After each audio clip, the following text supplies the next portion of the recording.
Hello সবাইকে, কেমন আছেন সবাই? আশা করি সবাই ভালো আছেন। নতুন একটা ব্লগে আপনাদেরকে জানাই অনেক অনেক স্বাগত। আমি আর আমার হাজব্যান্ড যাব হচ্ছে পার্কে ঘুরতে। আমি আজকে নীল শাড়ি পরছি আর ও হচ্ছে ওকে যে জন্মদিনে আমি নীল পাঞ্জাবিটা দিছিলাম এটা পরছে। এটা আমি কালকে ওকে বলতেছিলাম যে দেখো কালকে আমরা আমার নীল শাড়ি আছে এটা পরবো আর তুমি তোমার পাঞ্জাবিটা পরবা, পরে আমরা ঘুরতে যাব, তারপর হচ্ছে যে কিছু ছবি টবি তুলবো। পরে ও বললো যে আচ্ছা ঠিক আছে। আর আমি কিছু কাচের চুড়ি পরছি। তারপর হচ্ছে যে আমার অনেক দিন আগের একটা এন্টিকের ব্রেসলেট ছিল, এই ব্রেসলেটটা পরছি ডান হাতে, এটা পরাই হয় না। আরও আর একটা এরকম ব্রেসলেট আছে, ওইটা আর একটু লম্বা আর একটু বড়, এগুলো পরা হয় না। আর শাড়িটা না অনেক আগের, আমার অনেক আগের, প্রায় 4-5 বছর হয়েছে আমার শাড়িটার বয়স।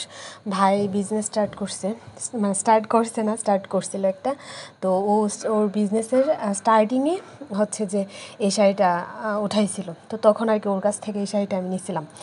তারপর হচ্ছে যে আমি নিয়েছিলাম বলতে মাই আমারে উপহার করছিল আর কি ভাইয়ের কাছ থেকে নিয়ে। তারপর হচ্ছে ভাই জামদানি শাড়িও উঠাইছিল, ওই যে আমার যে সাদা জামদানিটা আছে না এটা, তারপর মেরুন জামদানিটা কিছুদিন আগে যে আপনাদের সাথে শেয়ার করছিলাম, এগুলো ভাইয়ের কাছ থেকে নিয়েছিলাম।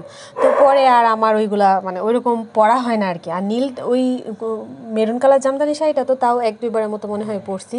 হোয়াইট কালারটা হচ্ছে যে ওর যে ব্রাক পরিবার দিবস ছিল তখন পরছিলাম।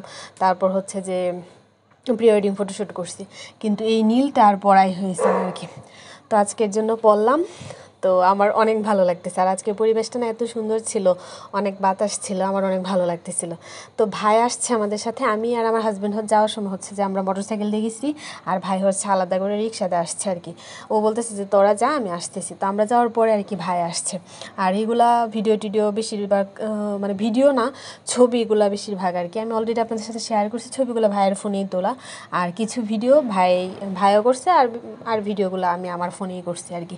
তো ভাই এখানে আমাকে একটা স্লো মোশনে একটা সুন্দর করে ভিডিও করে দিয়েছিল। তো তারপর ভাইয়েরা বললাম যে ভাই আমাদের দুইজনের একটা ভিডিও করে দে। প্রথমে আমরা পার্কে হচ্ছে যে কিছু ছবি তুলি, মানে উপর দিকে আর কি, হিমু আড্ডাটা আছে না, হিমু আড্ডার কাছাকাছি আর কি, এই দিকে হচ্ছে যে ওইখানে দাঁড়ায় কিছু ছবি টবি তুলি, ভিডিও করি। তারপর হচ্ছে যে মানে ভিতর দিকে ঢুকে পার্কের নিচে যাই, নদীর পাড়ের ওইখানে দাঁড়ায়, ওইখানে কিছু ছবি তুলি, একটু ভিডিও করি। এখন আবার উপরে উঠে পড়ছি আর কি।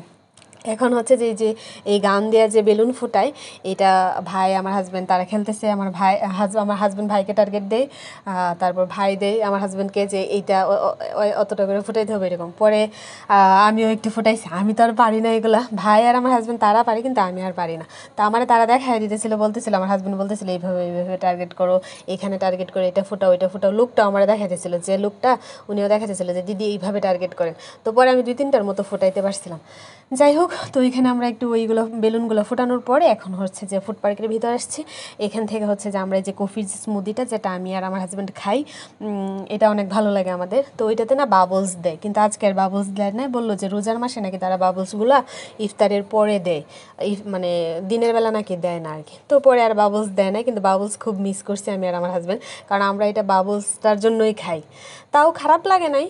যাই হোক, তো এখন আমি আর আমার হাজব্যান্ড রিক্সা দিয়ে আসবো, আর ভাই হচ্ছে যে সে আমার হাজব্যান্ডের মোটরসাইকেল দিয়ে সে আর কি বাসায় চলে যেতেছে। আর এই ভিডিওটি এই পর্যন্তই। আপনারা সবাই ভালো থাকবেন, সুস্থ থাকবেন, টাটা।